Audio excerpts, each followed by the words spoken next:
नमस्कार मित्रों, target with Prahlad channel पर आप लोगों का बहुत बहुत स्वागत है। मित्रों, आज का जो मैंने टॉपिक लिया है वो लिया है एलसीएम और एचसीएफ। हमको ये पता है कि एलसीएम एचसीएफ बहुत सारे बच्चों को आता होगा, लेकिन आप एकदम कुछ अलग सीखने को यहाँ पर पाएंगे। इसलिए जिन बच्चों को आता है एलसीएम वो भी देखें, जिनको नहीं आता है वो भी देखें।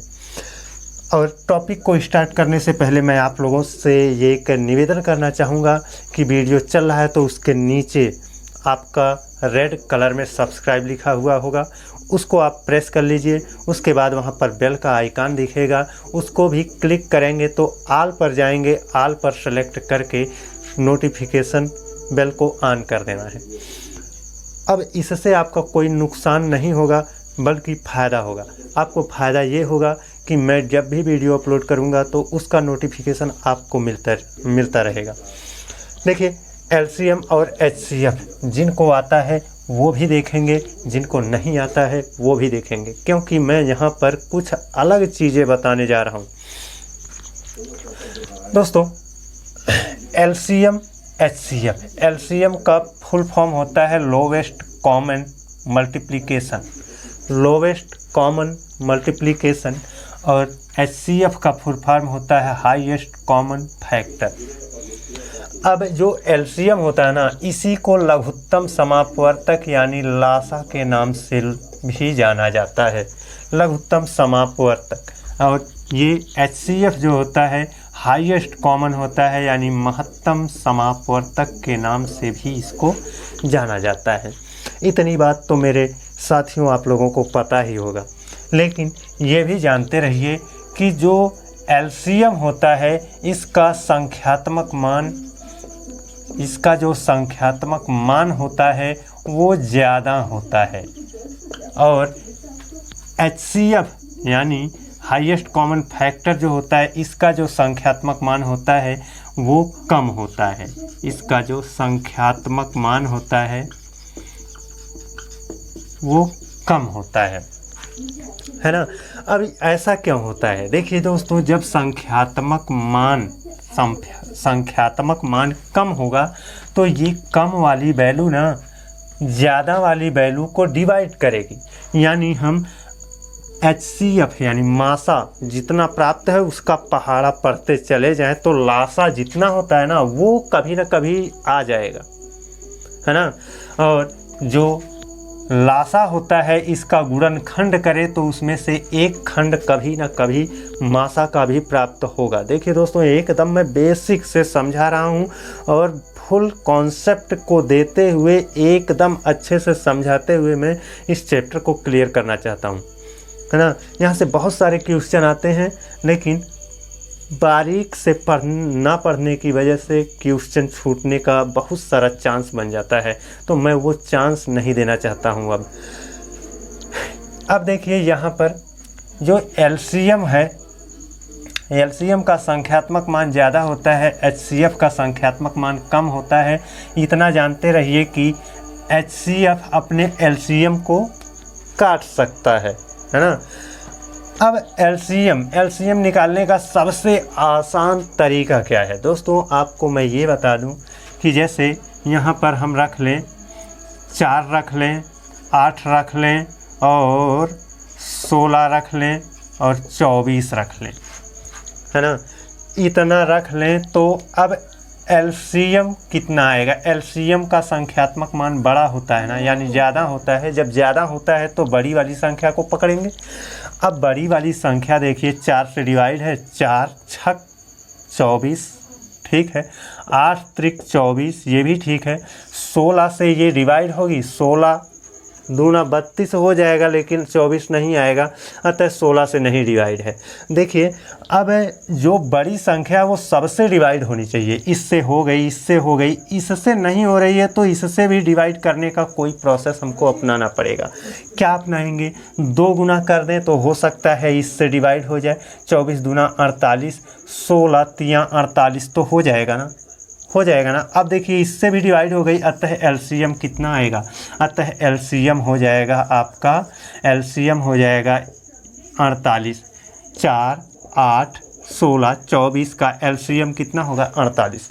अब देखिए यहीं पर अगर 4, 8, 16, 24 का हमें HCF ज्ञात करना हो यानी मासा ज्ञात करना हो तो मासा का जो संख्यात्मक मान आता है वो कम आता है, तो कम वाली वैल्यू को पकड़ लीजिए।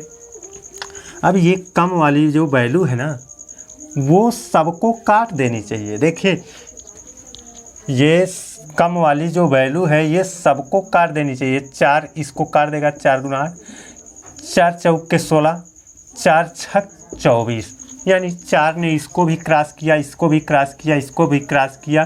तो सबसे छोटी वैल्यू हमको सबसे पहले पकड़ना होगा और उसे देखना होगा कि वो सबको क्रॉस कर रही है या नहीं कर रही है, तो वही क्या हो जाएगा HCF हो जाएगा। अतः इसमें HCF कितना होगा 4 होगा। HCF कितना होगा तो HCF इसका क्या हो जाएगा 4 हो जाएगा। अब देखिए यहीं पर एक चीज़ मैं आप लोगों को और बता देता हूँ कि अगर संख्याएं अभाज्य हों, संख्याएं कैसी हों अभाज्य हों, जैसे 2 है, 3 है, 5 है, 7 है, संख्याएं अभाज्य हैं तो इनका एलसीएम कितना होगा। जब कभी भी संख्याएं अभाज्य रहेंगी तो उनका जितना गुणनफल हो जाएगा वही क्या हो जाएगा उनका एलसीएम हो जाएगा। तो 2 अभाज्य संख्या है, 3 अभाज्य संख्या, 5 अभाज्य संख्या, 7 अभाज्य संख्या, इनका जो गुणनफल हो जाएगा 2 3 6 25 30 और 30 7 210, इसका 210 क्या हो जाएगा एलसीएम हो जाएगा। ऐसा यहाँ पर मैंने क्यों किया 2 3 5 7 को गुणा क्यों कर लिया, क्योंकि सब के सब क्या हैं अभाज्य हैं इसलिए।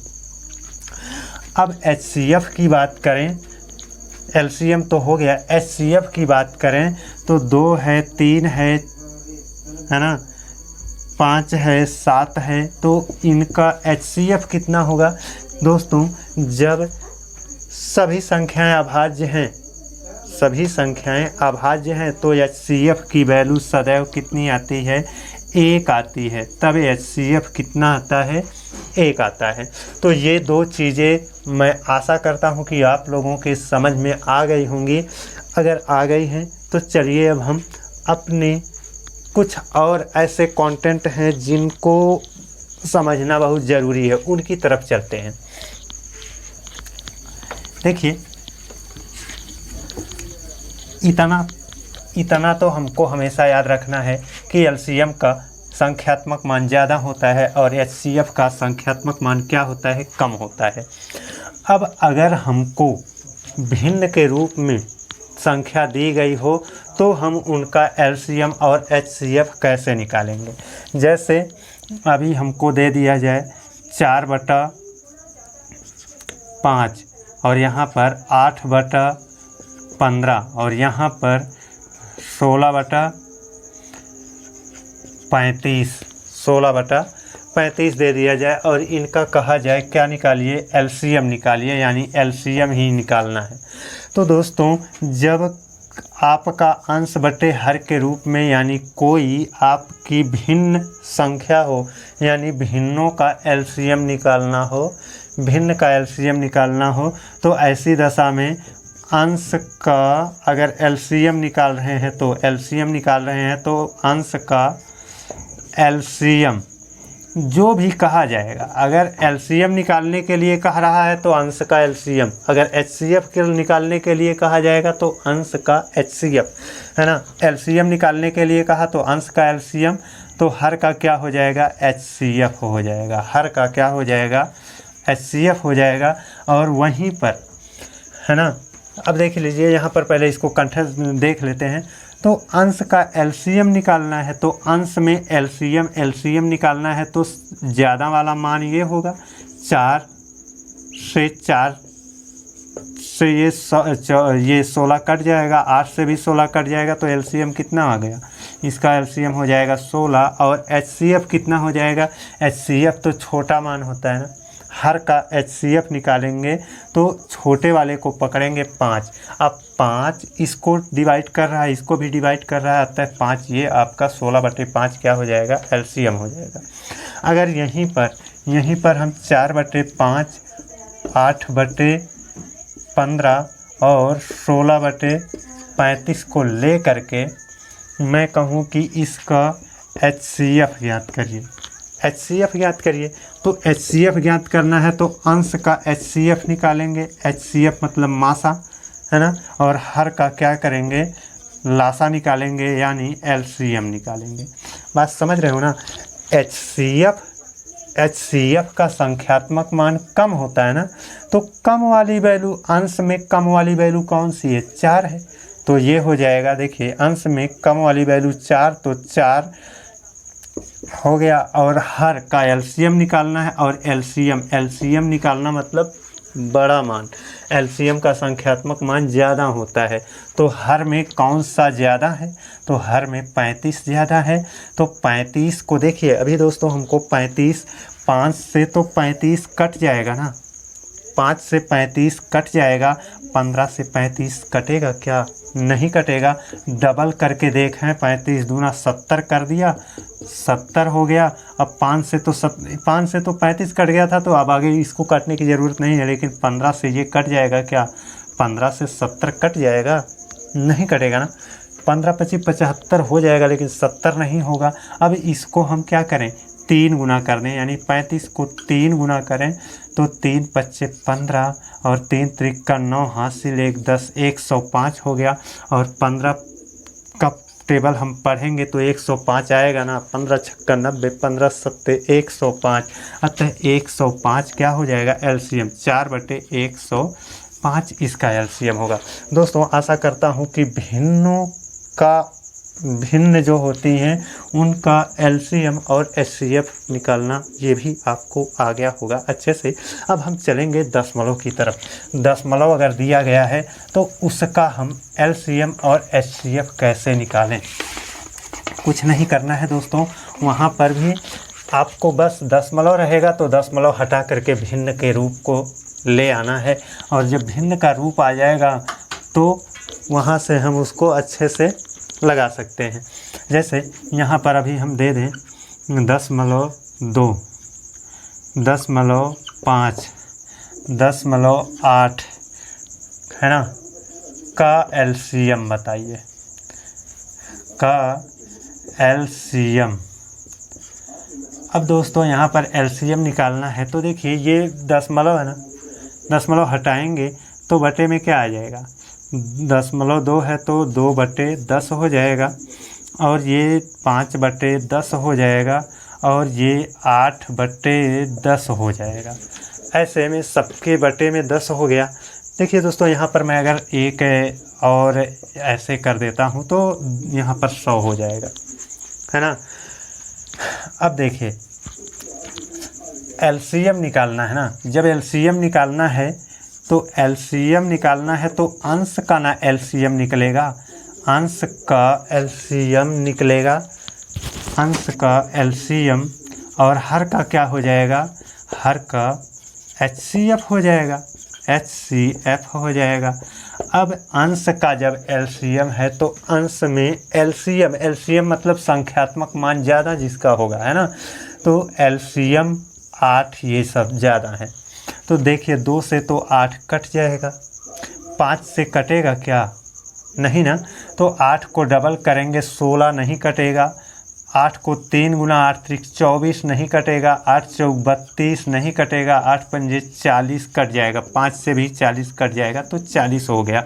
यानी ये हो जाएगा 40 बटे हर का एचसीएफ, हर का एचसीएफ। हर में देखिए एचसीएफ का मतलब होता है संख्यात्मक मान कम, तो हर में कम कौन है, ये 10 दोनों ही भैया 10 हैं, दोनों ही कम हैं, अतः 10 ही माना जाएगा। तो 40/10 ये आपका क्या हो जाएगा, उत्तर हो जाएगा। इसको अगर हम काट करके छोटा करेंगे तो वो उनका अनुपात आ जाएगा, है ना। तो इस तरह से दशमलव वाली संख्या जो है उसका भी हम क्या कर सकते हैं, आसानी से एलसीएम और एचसीएफ निकाल सकते हैं।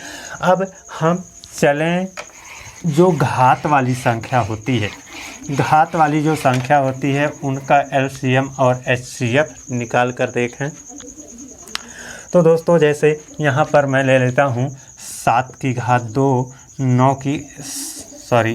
7 की घात 5, 7 की घात 6, 7 की घात 8, है ना।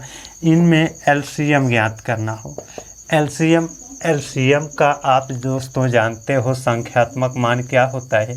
एलसीएम का संख्यात्मक मान ज़्यादा होता है, तो एलसीएम निकालना है तो जिसकी घात ज़्यादा, देखिए आपका जो आधार वैल्यू है, आधार वाला वैल्यू तो सब जगह सेम है ना, तो इससे आधार वाली वैल्यू जब सेम है तो इससे बड़ा छोटा नहीं पता चलेगा, हमको घात से छोटा बड़ा पता चलेगा।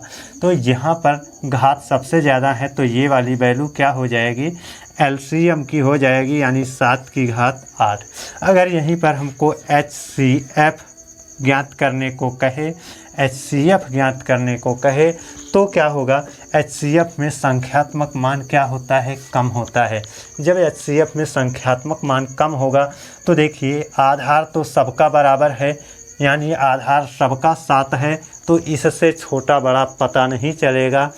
अब हम घात पर चलेंगे। घात यहाँ पर सबसे कम है 2, इसलिए 7 की घात 2 ये क्या होगा, एचसीएफ इसका हो जाएगा। तो एलसीएम में जो आपका मान ज़्यादा होगा वो क्या हो जाएगा, एलसीएम होता है, और जिसका मान कम होता है वो क्या होता है, आपका एचसीएफ होता है। इतना पता चल गया ना। अब यहीं पर घात को मैं निगेटिव अगर कर देता हूँ, यहाँ पर एक दूसरी संख्या ले लेते हैं, 5 की घात -3, 5 की घात -7, 5 की घात -2, 5 की घात -5, इतना कर दें। तो दोस्तों देखिए अब हमको एलसीएम ज्ञात करना हो और एचसीएफ ज्ञात करना हो। अब एलसीएम कैसे ज्ञात करेंगे, इसका एलसीएम कितना आएगा, यहाँ पर आप लोगों को ये मालूम होगा कि एलसीएम में संख्यात्मक मान क्या होता है, ज़्यादा होता है। तो ज़्यादा जब धन में रहेगा तो ज़्यादा दिखेगा, लेकिन जब ऋण में रहेगा, है ना। पहली बात तो यहाँ पर ये सबका आधार 5 है, इसको लिख लिया 5, इसमें भी लिख लिया 5, है ना। अब जो ऋण में जो ज़्यादा होता है, जो ऋण में ज़्यादा है वो वास्तव में कम होता है ना। अगर ये ऋण ना रहे तो ज़्यादा कौन, अगर ये ऋण ना रहे तो ज़्यादा है 7, अगर ये ऋण सबके पास लग गया तो ज़्यादा कौन, जो सबसे छोटा दिख रहा है वो सबसे ज़्यादा हो जाएगा, है ना। तो एलसीएम ये आपका -2 ये हो जाएगा, और एचसीएफ कौन हो जाएगा, जो सबसे बड़ा दिख रहा है वो सबसे छोटा हो जाएगा, यानी -7 ये हो जाएगा। तो एलसीएम और एचसीएफ ज्ञात करने की ये कुछ कॉन्सेप्ट थे।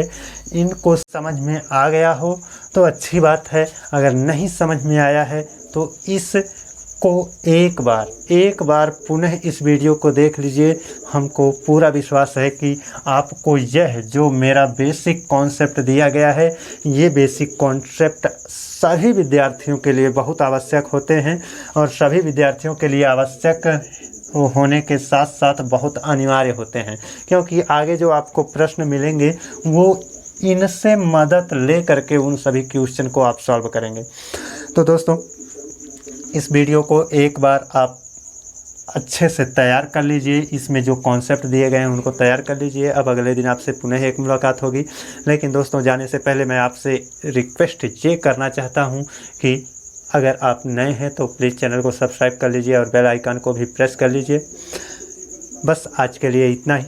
अगले दिन मैं पुनः आपसे इस एलसीएम एचसीएफ के प्रश्न को लेकर आऊँगा। तब तक के लिए धन्यवाद।